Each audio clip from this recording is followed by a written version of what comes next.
Bienvenidos a la mesa de entrevista de Matices. Hoy no me va a acompañar en la conducción de este espacio Saúl Hernández porque está cubriendo una misión laboral. Bueno, iniciamos con el tema de entrevista de esta noche. A esta entrevista le hemos titulado Retrocedemos en la persecución de la corrupción y hay algunos antecedentes que voy a comentar como antesala y antes de presentarles a nuestro invitado. Primero, tenemos que recordar que la sección de probidad de la Corte Suprema de Justicia ha investigado el crecimiento del patrimonio del diputado Guillermo Gallegos en el periodo 2006-2015, periodo en el que ha sido diputado. El año pasado, en julio de 2018, la sección de probidad entregó a Corte Plena un informe en el que señalaba que Gallegos no pudo justificar más de $500,000. A pesar de eso, esta semana nos enteramos que Corte Plena decidió dejar libre de indicios de enriquecimiento ilícito al vicepresidente de la Asamblea Legislativa. Segundo, esta semana, la Fiscalía abrió también una investigación interna contra sus propios fiscales que han estado a cargo del caso Corruptela, en el que se acusa al exfiscal Luis Martínez y colaboradores de conspirar para beneficiar y actuar con negligencia a favor del empresario prófugo de la justicia Enrique Raiz. Sobre este caso, Funde ha expresado ya su preocupación por el mensaje que esta decisión envía. Además, han explicado que el caso Corruptela podría estar en riesgo.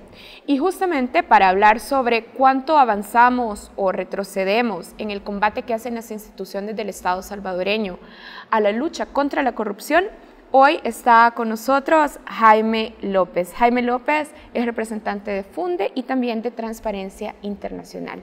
Gracias, Jaime, por acompañarnos. Hola, Karen, muchas gracias por la invitación. Bueno, Jaime, estábamos comentando dos casos específicos para tener como contexto de esta entrevista. Empecemos a hablar del caso del diputado Guillermo Gallegos. La auditoría al patrimonio, como lo estaba diciendo el diputado Guillermo Gallegos, inició cuestionando $3.2 millones. Después de 2 años, y a pesar de que persisten dudas sobre cómo obtuvo más de $500,000, es decir, ha venido mermando la cantidad que no se había podido justificar, esta semana finalmente nos enteramos que con el voto de 12 magistrados en Corte Plena se decidió archivar el caso del diputado Gallegos y con esto ya él se salva de que se le continúe investigando o de ir a un juicio por enriquecimiento ilícito. Este caso ha sido muy largo, Jaime, y se han venido, como decía, reduciendo las cantidades por las cuales se le cuestionaba. ¿Cuáles han sido las principales irregularidades en este proceso, en el proceso de investigación contra el diputado? Bueno, la irregularidad principal es que la Corte Suprema de Justicia suplanta a la sala en lo civil y hace un juicio de facto en el caso de enriquecimiento, no solo del diputado Gallegos, sino que también en casos anteriores hacen juicio de facto y con el agravante de que muchos magistrados abiertamente son defensores del diputado Gallegos o de otras personas que han pasado por ahí, aún antes de conocer evidencia. O sea, entonces sí es una cuestión totalmente irregular. ¿Por qué digo que suplanta la sala de lo civil? Porque la facultad de la Corte Suprema para analizar los informes de la sección de probidad es una facultad de tipo administrativo. Es decir, ellos no tienen por qué pronunciarse sobre el contenido del informe de la sección de probidad, sino que lo que tienen que ver es la cuestión técnica, o sea, si se han seguido los procedimientos, si la evidencia también es razonable, digamos, sin entrar en el juicio, digamos. Y esa facultad administrativa lo que indica nada más es que ellos deciden si se pasa o no se pasa el caso a la sala de lo civil para el juicio respectivo. Pero lo que ha ocurrido es que la Corte Suprema de Justicia viene y de facto se arroga la facultad de comenzar a revisar el contenido de los informes de la sección de probidad y decidir si procede, bueno, no solo si procede o no procede de pasar a juicio, sino que a comenzar a analizar y a validar o a invalidar las evidencias y aceptar pruebas de descargo de parte de las personas que están siendo señaladas, como en este caso el diputado Gallegos. Entonces ahí se abre toda una caja de irregularidad, porque como digo, o sea, no es facultad de la Corte Suprema de Justicia ¿De la Corte Plena? Sí, de la Corte Plena hacer ese trabajo, sino que se lo arroga de facto, o sea,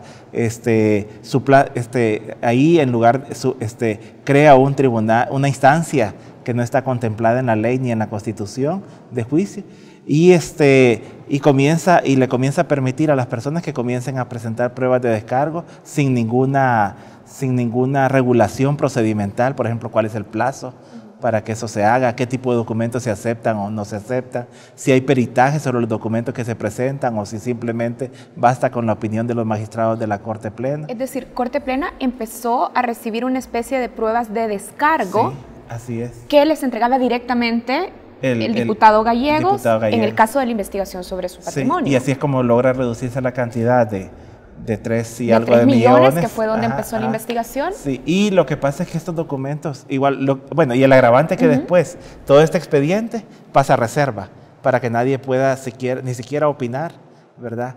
Sobre el contenido del mismo, ver los documentos, ver las pruebas que se... Entonces, ahora, de lo que uno sabe, lo que he escuchado, es que a veces, por ejemplo, lo que presentan de pruebas de descargo son declaraciones juradas, de que una persona particular le prestó, y ya firman ante un notario, ¿verdad? Pero eso es todo, o sea... ¿Y no deberían de presentarse estas pruebas de descargo ante la sección de probidad o estos comprobantes que servirían para respaldar el aumento del patrimonio, en teoría, ante la sección de probidad? De hecho, la sección de probidad da la oportunidad de eso y da un periodo, porque ahí sí está regulado. Entonces, antes de emitir su informe, la sección de probidad da este espacio precisamente para que las personas presenten en una indagación administrativa, ¿verdad? Presenten estas pruebas de descargo y si no, pues ya pasa el informe a la Corte Suprema en pleno, ¿verdad? Para que el caso se decida si pasa o no a la sala. Ahora, Jaime, el año pasado nos enteramos en que la sección de probidad justamente emitió un informe sobre el caso del diputado Gallegos, pero parte de las conclusiones de ese informe decían que persistían $500,000, más de $500,000, de hecho $579,000, $500,000, sí, que el diputado todavía no había logrado justificar. Sí, correcto. Sin embargo, con estos elementos, con esta conclusión, sí, con esta recomendación de la sección de probidades, entonces, ¿qué? Corte en pleno decide entonces decir, no, aquí no hay nada más que seguir investigando, se archiva. Entonces ahí es el tema de que esa no es una facultad de la Corte Suprema de Justicia, porque ellos lo que tienen que hacer es revisar, o sea, que el informe reúna los elementos técnicos necesarios, ¿verdad? Para que sirvan de insumo en un juicio civil. Y es en el juicio civil donde se tendría que pasar a la segunda instancia de pruebas de descargo, ya en el marco de un juicio, pero no en Corte Plena.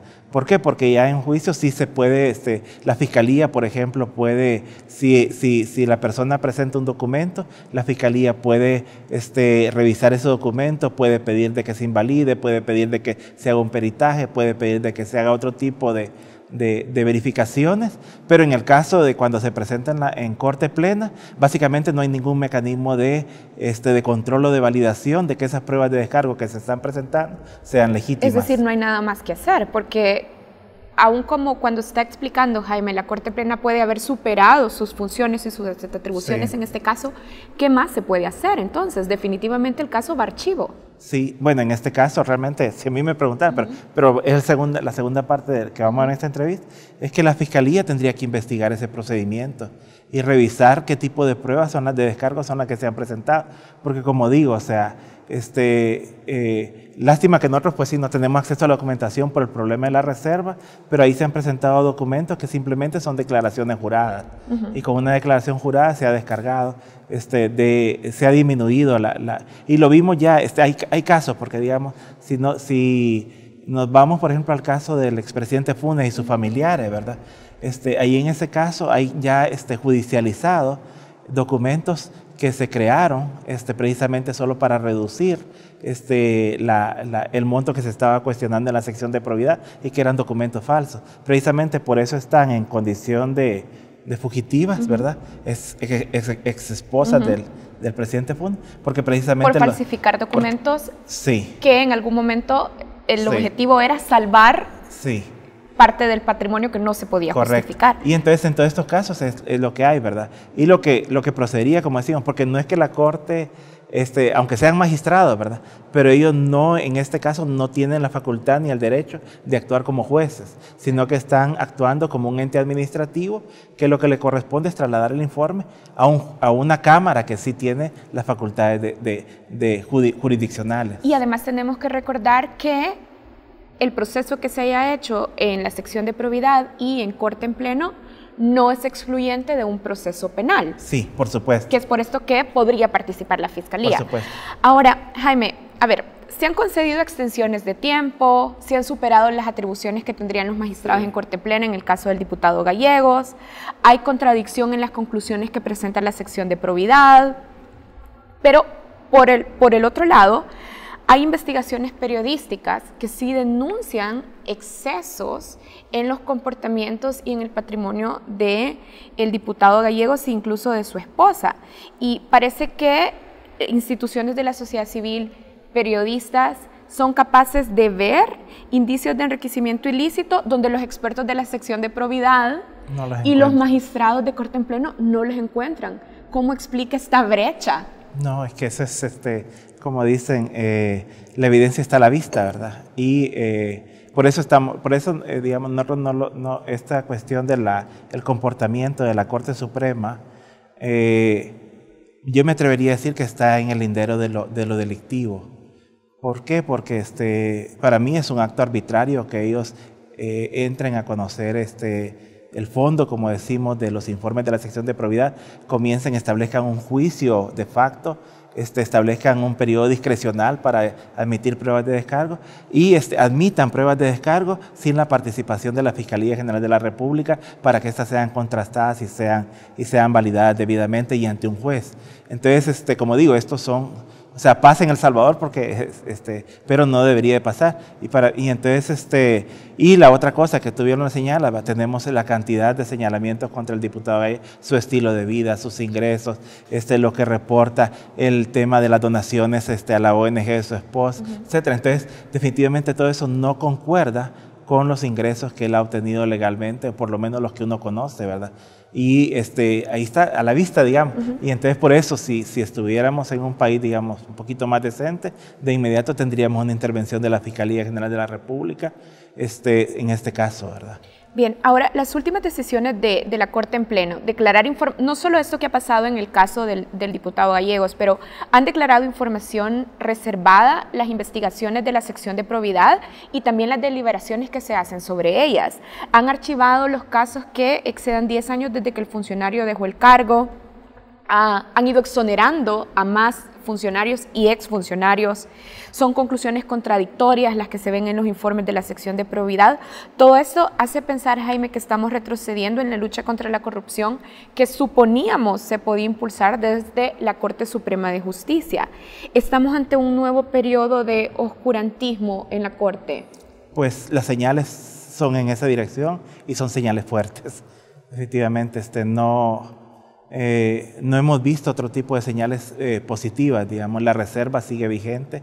Esa reserva es importante señalar que aún nosotros presentamos en el Instituto de Acceso a Información, porque es una reserva que uno la lee y es una reserva mal fundamentada, o sea, ni siquiera bien argumentada, sino que uno nota claramente ahí de que es una intención deliberada de encubrir porque no fundamentan adecuadamente. Entonces esa reserva está en el Instituto de Acceso a Información desde junio del año pasado, es decir, ya casi va a tener un año y tampoco el instituto actúa para resolverla y tendría que invalidarla porque, como digo, uno la lee y es una reserva que no tiene la fundamentación debida. Entonces, con todos esos elementos, nosotros sí en Funde creemos de que estamos en una etapa de retroceso con señales muy claras y que esto se ha configurado a partir de la elección de nuevos magistrados o inclusive del nuevo fiscal y precisamente ¿quiénes son los que lo han elegido? Precisamente los que son investigados, los que están siendo señalados, los que podrían o tendrían que adquirir el carácter de imputados. Precisamente ellos nombran a estas personas y la institución, como decimos, comienza a operar en favor de ellos y sin ninguna medida de contrapeso, porque en estos casos a nosotros siempre nos cuestionan y nos señalan y nos critican muy fuerte, porque nos dicen, ¿y ustedes dónde dejan el principio de inocencia, verdad? Y eso, digamos, está bien si tuviéramos procesos que se hacen conforme a la ley y con el debido proceso, pero ante procesos, como digo, que son arbitrarios, que se hace un juicio de facto, que se establecen periodos totalmente discrecionales, que se admiten pruebas de descargo sin la participación de la Fiscalía General de la República, y que a pesar de esas señales fuertes de lo que está a la vista de evidencias de enriquecimiento ilícito y las instituciones no operan, o sea, la Fiscalía no investiga, la Corte declara, exonera, archiva todos los documentos durante 7 años para que nadie más los pueda ver. Entonces, ante eso uno dice, no, aquí estamos en una situación de clara impunidad. Bien. Bueno, Jaime, con esa declaración estamos en una situación de clara impunidad. Vamos a hacer el primer corte en esta entrevista y ya regresamos para hablar de eso, de cómo se profundiza esa impunidad en las instituciones salvadoreñas que se supone deberían de luchar contra la corrupción. Ya regresamos.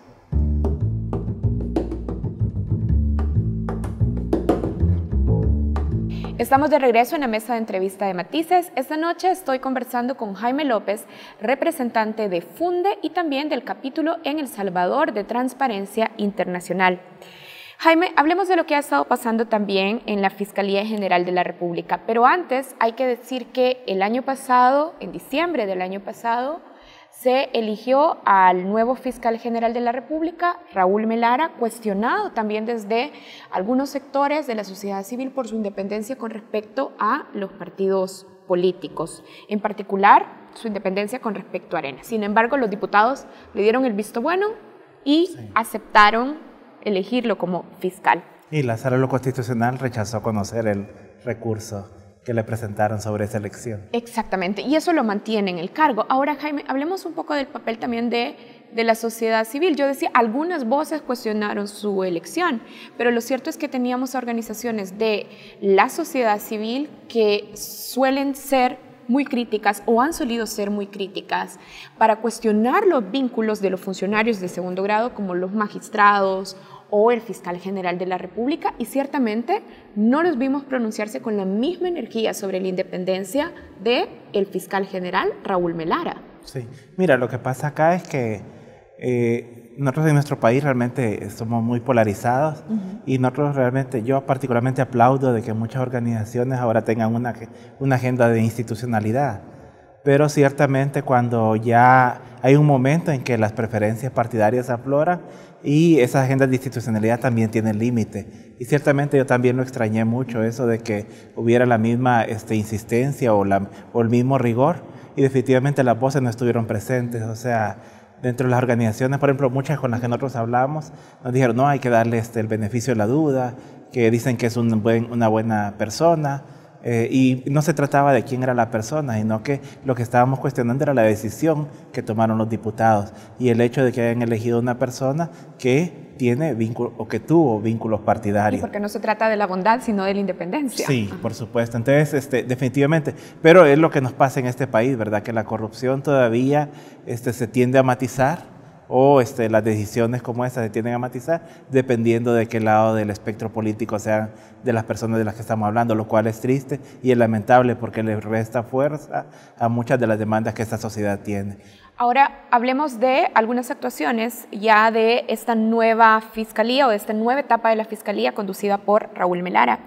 El exfiscal Luis Martínez, recordemos, procesado en el caso Corruptela por favorecer a cambio de sobornos, señalado por favorecer a cambio de sobornos al empresario prófugo Enrique Raiz y también al expresidente Funes, dijo que la fiscalía de Douglas Meléndez, el anterior fiscal, cometió una serie de actos arbitrarios, decía el ahora acusado, exfiscal.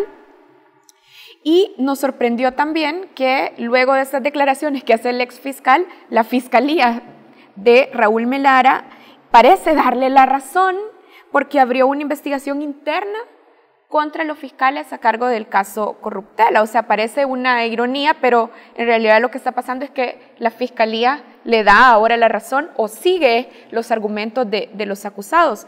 ¿Cómo explica, Jaime, esta actuación contradictoria de la fiscalía?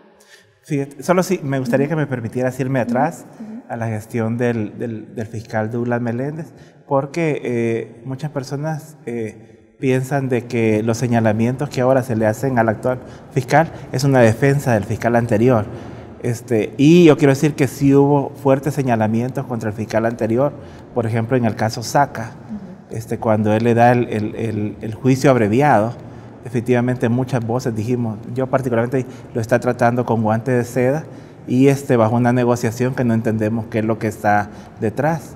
Y también señalábamos al exfiscal Douglas Meléndez de que su investigación la había concentrado únicamente en los responsables de la salida del dinero, pero habían líneas de investigación que no se habían seguido y que no se han seguido hasta la fecha, particularmente en materia de intermediarios y receptores de fondos extraídos del Estado. Por ejemplo, para hacerlo específico, se criticaba que no se hubiese investigado, por ejemplo, si el dinero fue a parar, por ejemplo, a Arena como partido político. Esa es una de las críticas que se hacía cuando está documentado. O sea, entonces, eso es importante, pero sin embargo, en la gestión anterior ha sido en la que más se avanzó en casos de corrupción, en judicialización, y bueno, sea como sea, hay un expresidente condenado, en un juicio, ¿verdad?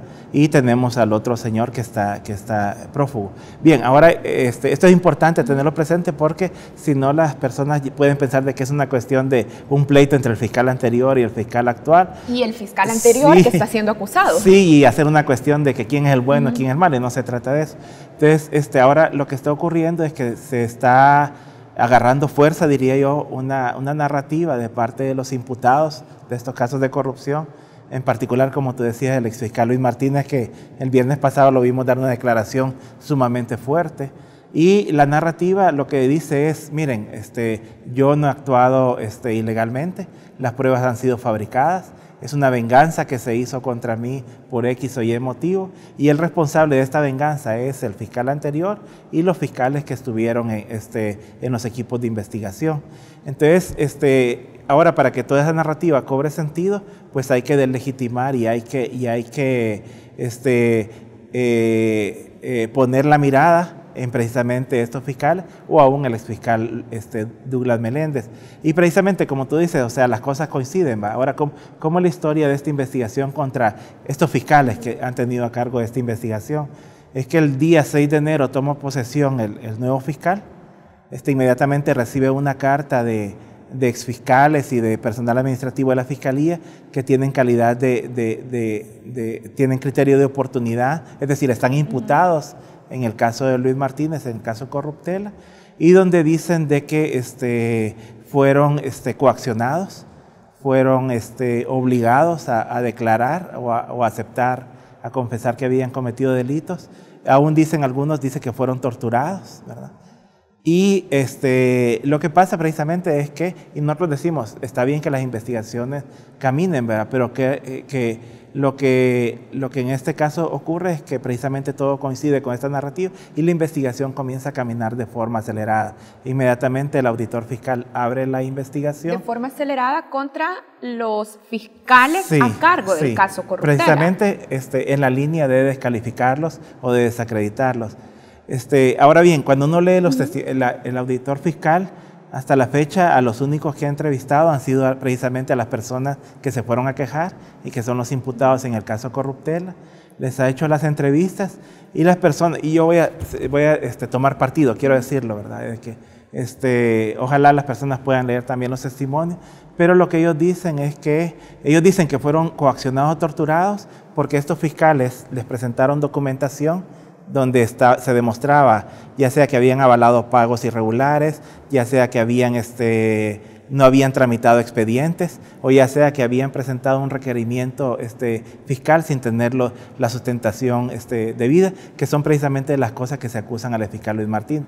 Entonces les presentaron esos documentos y les dicen, bueno, o aceptan que son culpables, les damos el criterio de oportunidad, o inmediatamente los procesamos, los detenemos, y también les dijeron, porque está en los testimonios, los exhibimos públicamente. Entonces les ofrecieron ese criterio de oportunidad a cambio de no exhibirlos, de seguirlos manteniendo, trabajando en la Fiscalía General de la República, pero a cambio de que ellos contribuyeran con su testimonio en el proceso. Sobre cuestiones de torturas, estos señores dicen que los han torturado porque, por ejemplo, los tuvieron largas horas de interrogatorio. En algunas veces, ahí se leen los testimonios, horas ya entrada la noche, por ejemplo, que los interrogatorios se extendieron. Es decir, en el supuesto de que esto se siguió tal cual y ellos lo han declarado, sí es irregular esa práctica que se llevó a cabo para ofrecerles el criterio de oportunidad. Para mí, o sea, como opera la Fiscalía, es lo más normal del mundo, ¿verdad? Ahora, uno podrá estar, ahí entra en cuestión de criterio, porque alguien podrá decir, uy, los tuvieron hasta altas horas de la noche bajo interrogatorio, eso es tortura, o sea, yo creo que no. Y yo, como digo, estoy siendo sincero que estoy tomando partido, pero otras personas podrán interpretar ese hecho de diferentes formas. Entonces, en base a eso, se abre esta investigación, que está muy bien que se abra, o sea, como digo, pero lo problemático de esto es que precisamente a quienes escucha, a quienes se les da la investigación ágil. ¿Cuántas personas no hay en este país que han ido a poner una denuncia a la Fiscalía y su Fiscalía nunca camina, nunca avanza? Es precisamente a las personas que tienen calidad de imputadas. Ahora, Jaime, este patrón de deslegitimar la investigación de la Fiscalía antes que contestar o refutar las propias evidencias, ¿es un patrón común ahora que vemos en los imputados de casos de corrupción que se abrieron en la gestión anterior? Estamos viéndolo con fuerza ahora, porque digamos en el caso del exfiscal Douglas Meléndez, lo que nosotros cuestionamos, y yo dije la palabra, es que estaba tratando con guantes de seda a algunos de los imputados, en particular el expresidente Saca y su círculo familiar y de colaboradores. Pero ahora sí efectivamente estamos viendo, y ese es el temor que nosotros tenemos, porque digamos, no es que el caso Corruptela ya se haya caído, o sea, de hecho en la Fiscalía aseguran, miren, no hay problema porque si a estos fiscales los separan, como es lo más probable que ocurra, en este momento la investigación del auditor fiscal está suspendida y entendemos que ya está bajo una investigación penal, este caso. Y efectivamente eso le daría lugar a los abogados defensores en el caso Corruptela que presenten recursos de recusación para separar a estos fiscales. Entonces en la Fiscalía dicen no hay problema porque nosotros tenemos más fiscales que conocen y que pueden llevar adelante ese caso. Pero nosotros sí ciertamente pensamos de que el caso se debilita. ¿Por qué? Dos cosas. Uno, se pierde personal experto que ha participado en las investigaciones, aunque hayan otros fiscales que los conozcan. Y lo segundo es que se pierde también el testimonio de estos empleados de la Fiscalía que estaban bajo el criterio que estaban criteriados. ¿Por qué? Porque también coincidentemente estas personas también van donde el juez y comienzan a presentar su escrito para renunciar al criterio de oportunidad. Ahora, Jaime, la narrativa del exfiscal Luis Martínez en su proceso, digamos, la defensa que él intenta hacer de deslegitimar el trabajo que se ha hecho en el caso, coincide, y nosotros lo hablábamos fuera de cámaras, con lo mismo que dice el expresidente Mauricio Funes. Correcto. Ese caso lo han levantado contra mí, dice el expresidente Mauricio Funes, con evidencias fabricadas y manipuladas. Sí. Entonces, ese es el problema. Y como recordemos, esta es una estrategia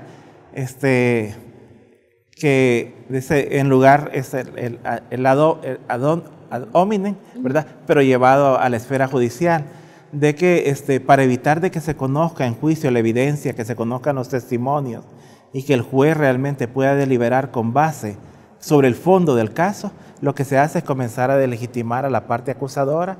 Se trata de que no se presenten los testimonios que se van a presentar y de invalidar algunas o la mayor cantidad posible de evidencia. Entonces esa estrategia es la que estamos viendo en el caso Luis Martín y por supuesto es la misma estrategia del expresidente Funes.